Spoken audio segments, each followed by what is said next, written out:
Executive Governor of Ekiti State. His Excellency, you are welcome.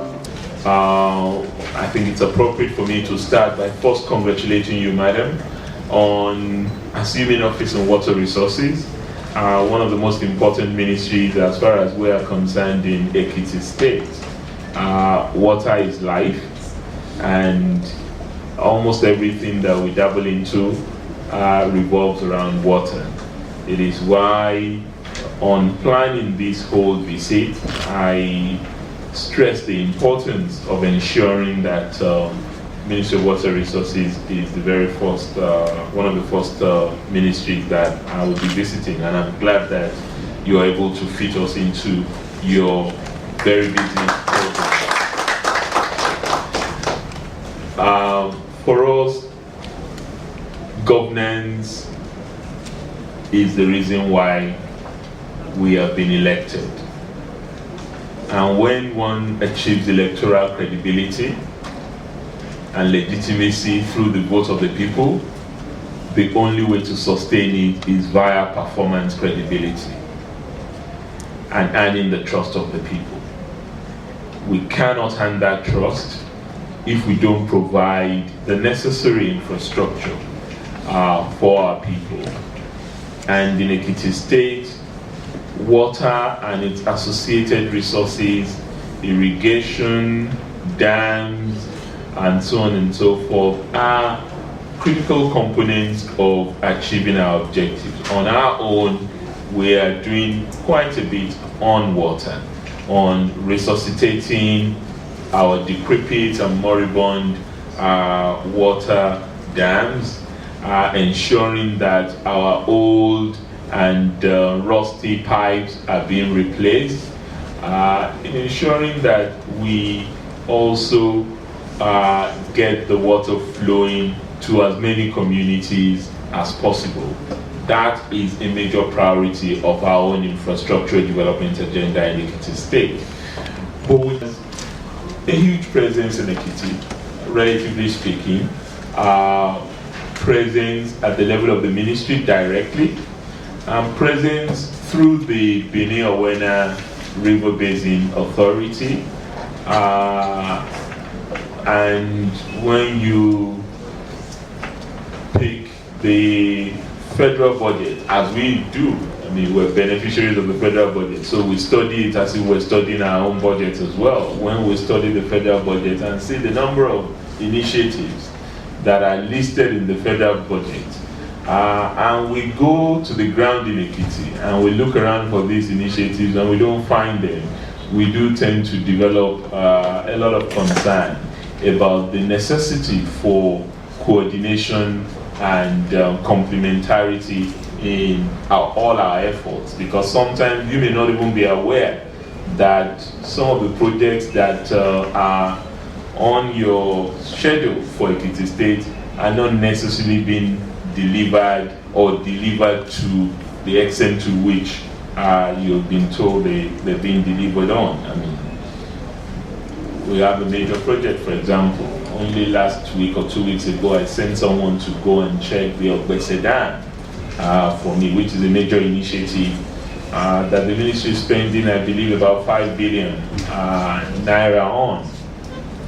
And that is ongoing. The contractor is there, is working, but not to the extent that we expect the work to be going on. And whilst the earth dam is being completed, there is an absence of a water treatment plant, which we believe would make the project a white elephant one if we don't link it to that. So for us, this is a project that also has an irrigation component.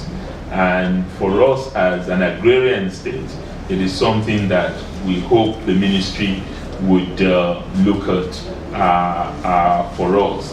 There are several other projects that you are supporting us in, either jointly in initiative with the European Union or the DFID, the Rural Water Supply and Sanitation Program, for example, the ADB Assisted Water projects.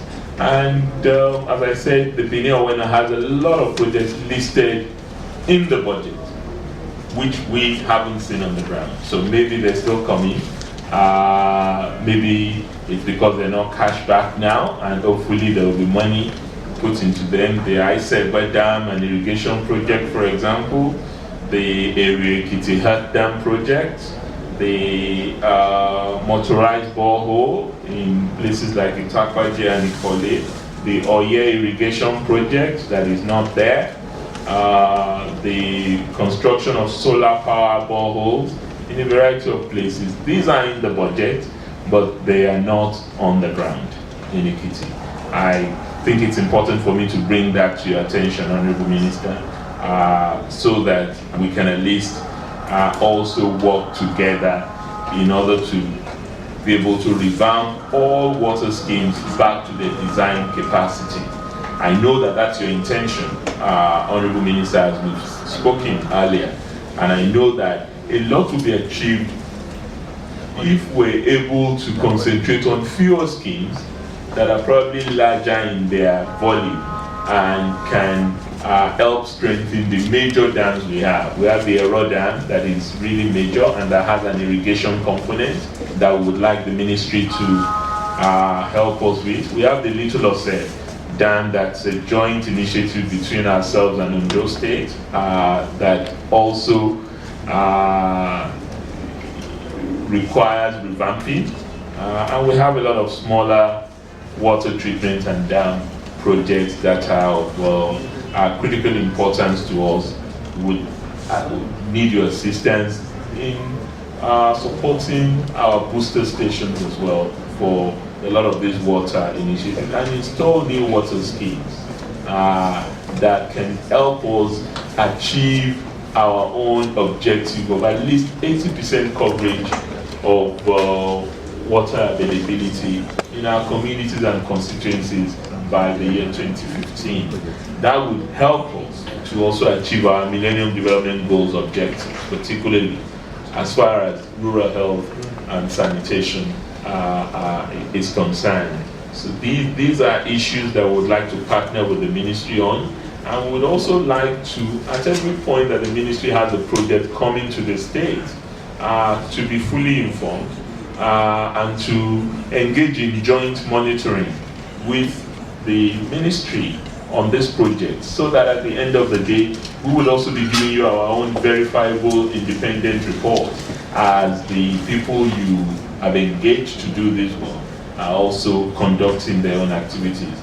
I really want to thank you for the opportunity of the visit, and I want to assure you that you will have our full and undiluted cooperation, Honorable Minister, in your quest to make water available to all in our country. And in Ekiti in particular, we're willing at all times as an agrarian state to support initiatives that would add value, both in terms of our environment and in terms of agriculture for our people. And I wish you a successful tenure in this position. It's an onerous responsibility, but we know you're up to the task. We know you will serve the country and our people very well. Thank you, Honorable Minister.